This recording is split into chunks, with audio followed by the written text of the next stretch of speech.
La peinture est un art. Merci à tous. Bon, oui, la peinture est un art, et pas un art qui date d'hier, puisqu'il y a aujourd'hui maintes et maintes preuves que c'est apparu pratiquement en même temps que les premiers humains, avec notamment les peintures rupestres qui ont traversé les âges. Et au fil des siècles, cet art du pigment n'a fait qu'évoluer, passant par de nombreux styles, de nombreuses expérimentations et de nombreuses controverses artistiques, effectuées tantôt à la gouache, tantôt à l'aquarelle, à l'acrylique, à la peinture à l'huile, et surtout sur de multiples supports, allant de la petite toile de quelques centimètres à peine, au plafond de la chapelle Sixtine. Bref, il y a beaucoup à faire et à présenter sur ce secteur. Et cet art a pris un tournant très intéressant vers 1880, quand plusieurs scientifiques se sont rendus compte que l'on peut peindre avec la lumière.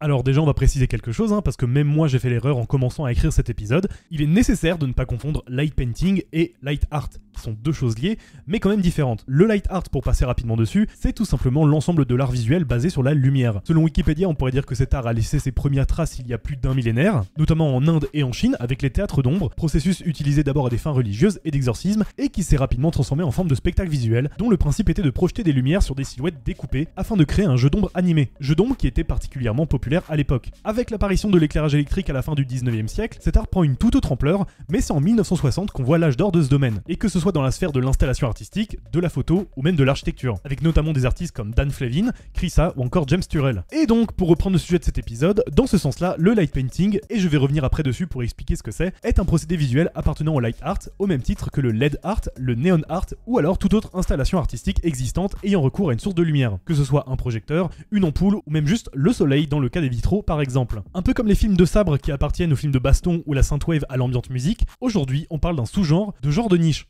Le light painting donc est un art basé sur une technique de prise de vue photographique reposant sur la captation de la lumière dans des environnements sombres. La source de lumière est généralement créée par le ou la photographe en personne qui, à l'aide de différents outils lumineux, va dessiner dans l'espace une forme qui sera alors captée par l'appareil comme un tout. Mais on reviendra un peu plus tard sur la myriade d'outils lumineux qui peut être utilisé dans ce domaine parce que pour le moment on va surtout parler du principe scientifique. Un appareil photo, qu'il soit numérique ou non d'ailleurs, dispose d'un temps de captation de la lumière, aussi appelé vitesse d'obturation, vitesse qui est de nos jours réglable et paramétrable dans les settings de l'appareil. Il s'agit également d'un des 3 éléments du triangle de l'exposition photographique, avec l'ISO et l'ouverture focale. Et de manière générale, ce paramètre, il est important à régler, car si votre vitesse d'obturation est trop longue et que vous photographiez dans un endroit bien ensoleillé, votre photo, elle va être bien trop claire, autrement dit surexposée, et inversement, si elle est trop courte dans un environnement sombre, on va rien voir et elle sera sous-exposée. Bravo. Je simplifie bien évidemment parce que la photo et l'exposition, c'est un sujet complexe qui mériterait amplement un épisode à lui tout seul, mais c'est un sujet important à présenter puisqu'il est directement lié au light painting. Je tiens d'ailleurs à remercier la chaîne Apprendre Photo qui m'a beaucoup éclairé l'esprit sur ce sujet pendant l'écriture, donc n'hésitez pas à aller checker, on apprend plein de trucs, mais en même temps c'est le titre de la chaîne. Ce sujet sur la pose longue d'ailleurs, sans même vous en rendre compte, vous la mettez à l'œuvre dans tous vos selfies flous de fin de soirée qui ont justement cette apparence car la vitesse d'obturation a duré trop longtemps. Une image avec un flou dynamique, aussi appelé flou directionnel, et si votre photo a cette apparence, c'est tout simplement pour toutes les raisons que j'ai expliquées il y a quelques secondes. Si vous bougez trop votre objectif pendant la prise, la lumière n'aura pas le temps de passer de manière nette et propre, ce qui provoque ce rendu. Et basé sur ce phénomène, et avec la prise de photos fixe, le light painting a su se démocratiser en forme d'art à part entière. Quand on tape le nom de ce procédé dans Google Images, on se rend compte assez rapidement qu'il y a plusieurs catégories de light painting. On constate beaucoup d'artistes utiliser ça pour de la calligraphie par exemple, l'art de la belle écriture, mais dans les catégories plus globales, on retrouve ce qu'on appelle le light graph, la technique la plus utilisée et produite dans le domaine, et qui consiste simplement à dessiner avec n'importe quelle source lumineuse. Le light painting d'illumination qui consiste à non pas dessiner mais à juxtaposer différentes sources lumineuses sur le même plan pour arriver à des résultats assez bluffants où la lumière semble venir de nulle part. Le format portrait où simplement la prise de vue se concentre sur un visage ou toute autre partie du corps en vrai pour apporter un rendu vibrant et dynamique. Le light painting incandescent dans lequel les outils lumineux utilisés proviennent d'une source incandescente,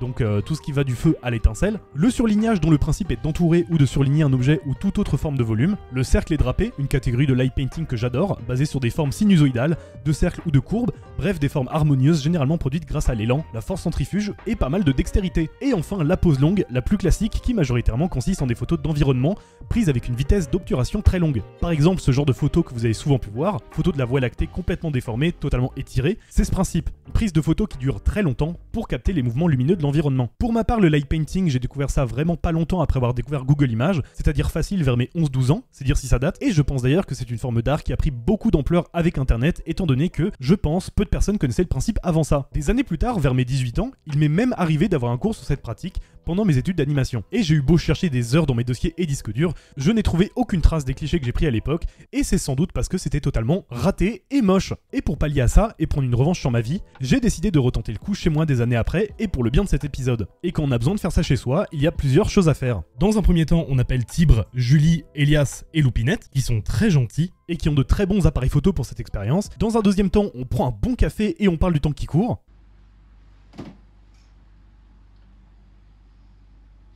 Et du coup, est-ce que vous avez l'écran de thé ? Et après ça, on y va. Les règles les plus importantes du line painting traditionnel avant même de calibrer son appareil, elles sont simples. Ayez un bon trépied stable. Pour éviter les mouvements de l'objectif qui rendent flou la totalité de l'image sinon, faites en sorte d'être dans le noir le plus complet possible, pour faire en sorte que la seule lumière apparaissant sur le cliché soit celle que vous manipulez. Et rappelez-vous que si vous désirez qu'une forme quelconque apparaisse nette sur votre cliché, elle se devra d'être immobile durant toute la durée de la prise. Et pendant qu'on installe tout ça, je pense que ça peut être intéressant de revenir sur cette pratique qui en réalité date de bien avant mes 11 ans. Avant d'être un art, le light painting ça a été une expérimentation. En 1882, le pionnier de la photographie Étienne Jules Marais, je sais pas. Également l'inventeur de la chronophotographie, une méthode permettant d'obtenir une séquence d'images photographiques prise à des très courts intervalles de temps afin d'analyser le mouvement d'un sujet. Décide un beau jour d'également devenir l'inventeur du light painting, attesté par l'Académie des sciences et également cette photo, qui n'est autre que sa signature dessinée à l'aide de la lumière. Cette technique au fil des âges est passée de main en main et également dans celle de Georges Demny et Édouard Quenu qui en 86 proposeront une série de photographies basées sur le mouvement en utilisant ce principe. En passant par Man Ray qui entre les années 1920 et 1940 utilisera également ce procédé pour un très grand nombre de photographies, jusqu'à, pour citer une dernière référence, Sonia Soberat, une artiste spécialisée dans ce domaine durant le début des années 2000, qui a conçu plusieurs dizaines de photographies mystiques, surréalistes et stupéfiantes, et d'autant plus stupéfiantes du fait qu'elle soit aveugle. Ce procédé, il a donc, comme vous pouvez le voir, traversé les âges. Et de nos jours, grâce à l'industrialisation de la photographie numérique, il est totalement possible de faire ça chez soi et avec les moyens du bord. Après avoir installé tout ce qu'il fallait et bien setup l'environnement, il est temps de se pencher sur les réglages de l'appareil. Alors bien évidemment, tous les appareils numériques ne fonctionnent pas tous de la même manière, je vais donc bien généraliser en vous donnant les informations brutes, mais dans tous les cas, vous aurez de votre côté une phase de paramétrage à faire pour optimiser au mieux le rendu. D'une part, on se met en mode manuel pour configurer au mieux tout ça. Ensuite, vous réglez la sensibilité ISO au plus bas possible, donc aux alentours de 100 généralement. En ce qui concerne votre vitesse d'obturation, et sachez que c'est un des paramètres les plus importants en light painting, il faut que votre vitesse soit suffisamment lente pour avoir le temps de dessiner. Donc adapté en fonction du dessin que vous souhaitez faire, je vous conseille donc de faire des tests, mais généralement 20-30 secondes, c'est un bon début. Et enfin, régler l'ouverture. Encore une fois, il faut jauger en fonction de ce que vous faites, mais de manière globale, ça se joue entre les niveaux F8, F11 et F16. Je pourrais également vous conseiller d'enregistrer vos clichés en point RAW, format assez lourd mais qui comporte le plus d'informations sur l'image, un format brut qui n'a pas subi de compression. Donc voilà, ça peut sembler un peu compliqué, mais le secret de tout ça, et même de la photographie avec un grand P d'ailleurs, réside dans le temps qu'on prend pour faire ces réglages afin d'avoir le rendu le plus optimal possible. Ce qui nous amène à ces différents clichés, pris pour le bien de cette vidéo, qui, vous en conviendrez, sont un peu timides, mais rentrent tout de même dans la thématique du sujet. Ce qui signifie que j'ai officiellement fait table rase du passé, en plus d'avoir pris revanche sur ma vie. Mais c'est bien beau tout ça, mais en réalité, quand on prend un peu de recul et qu'on éclate le processus de ce procédé, on se rend compte que ça peut aller beaucoup plus loin que ce que vous venez de voir. Et surtout, ça peut donner des visuels très différents de ce que je vous ai montré précédemment. Dans un premier temps, je tiens à le redire, toutes les sources lumineuses peuvent être utilisées. Et chaque source de lumière procure donc un tracé, une esthétique différente. J'ai déjà beaucoup illustré avec des œuvres utilisant de simples torches, mais dites-vous bien qu'en fonction de sa forme, de sa couleur et de sa puissance d'éclairage, le résultat varie à chaque fois pour un résultat plus unique que le précédent. Et là, je parle juste de lampes torches, mais ça peut être également des tubes lumineux, des néons, des bâtons fluorescents ou phosphorescents, à l'aide de pochoirs, des spots, ou alors même tout ce qui est dans le champ lexical du feu, comme des bougies, les feux de Bengale, la laine d'acier, etc. C'est à n'en plus finir. Et d'ailleurs, si vous cherchez du matos pour vous adonner à ce genre de pratique, je ne saurais que vous conseiller le site lightpainting-shop.com qui propose une très large gamme de produits en rapport avec cette pratique. Donc si ça vous intéresse, n'hésitez pas. Et tant qu'on en est là à expandre le sujet, je pense que c'est également important de parler de la double exposition, aussi appelée surimpression. La double exposition en photographie, c'est tout simplement reprendre ce principe que j'ai expliqué tout au long de la vidéo, mais en changeant totalement le cadre. Un procédé qui permet donc de superposer deux images prises à deux moments différents pour n'en faire qu'une seule. Un artiste que vous connaissez sans doute et qui a fait toute une série de photos sur le sujet, c'est Thomas O'Brien et qui a fait beaucoup de portraits en double exposition, notamment sur pas mal de personnalités du web. Et sur notamment lui. Là non mais regardez comme il est beau là, c'est fou hein. Mais on peut également étendre ça à des photos d'objets ou de paysages, bref tout et n'importe quoi, vous avez compris. Et à l'inverse de tout ça, on est en droit de se dire, est-ce que c'est possible de bouger l'appareil mais pas la lumière? Ce qui revient à inverser totalement le procédé. Et je répondrai oui, et ça a même un nom. On appelle ça le camera painting ou le camera toss ou encore la kinetic photographie. Une technique photographique expérimentale dans laquelle le photographe utilise le mouvement de son objectif pour créer une image. On est donc sur une forme de visuel très dynamique mais beaucoup plus abstrait que le reste. Et l'artiste Jady Khan, il est allé un peu plus loin que ça dans la démarche de prise de vue photographique, puisque pour créer son œuvre Light is not flat, une série de clichés basés sur le light painting, il est allé jusqu'à installer un système de bullet time autour de lui pour au mieux apprécier la forme et les courbes de la lumière. Le bullet time, vous connaissez ce terme sans doute via le film Matrix, et notamment pour la scène du même nom, plan obtenu grâce non pas à une caméra, mais à une batterie d'appareils photo disposée le long ou autour de l'action. Et cet artiste a fait de même pour obtenir une vision 3D de la lumière, et je dois admettre que le résultat est assez bluffant. Il existe également plusieurs références prouvant que le light painting peut également être produit en vidéo, du moins reproduire numériquement un semblant de son effet. Par exemple, pour les plans que je vous montre, on parle plus d'un effet d'écho ajouté en post-production à un plan, pour par exemple créer cet effet de traîner sur la lumière, mais ça n'a pas grand chose à voir avec le principe expliqué dans cette vidéo, puisqu'on est sur un effet ajouté. Vous pouvez donc voir par vous-même que le light painting va beaucoup plus loin que de juste dessiner avec la lumière. C'est une méthode de travail, une forme d'art basée sur la captation de la lumière et de toute la technologie basée autour. Et beaucoup d'artistes ont su démontrer et repousser les limites de ce procédé pour des résultats toujours plus fantastiques et éblouissants. Pendant l'écriture de cette vidéo, j'ai beaucoup effectué de recherches sur deux artistes en particulier dont j'ai très rapidement adoré le travail. J'avais même à la base écrit un gros paragraphe pour parler d'eux, mais ça c'était avant de me rendre compte qu'ils vendaient leurs œuvres en NFT.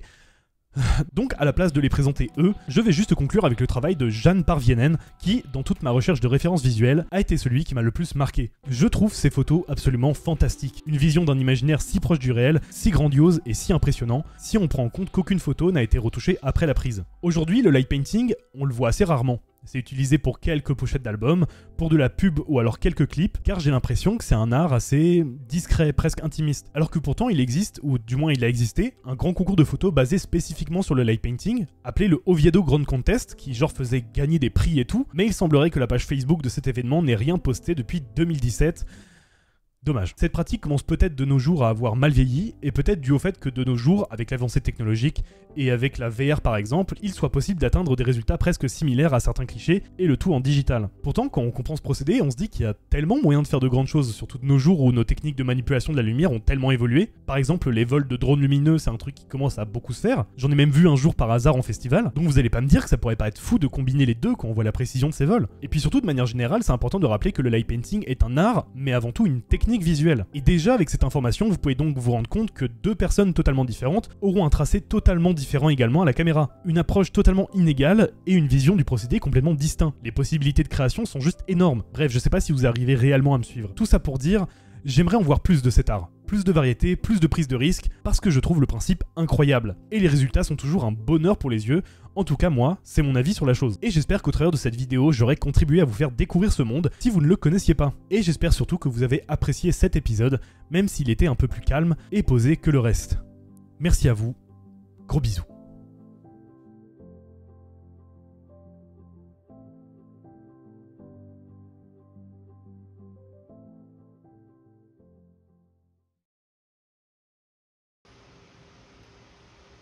Ouais, je pense qu'on va te voir. Hein. C'est pas très grave en vrai. C'est bon, j'ai rien. J'ai pas mal. Oh le bêta.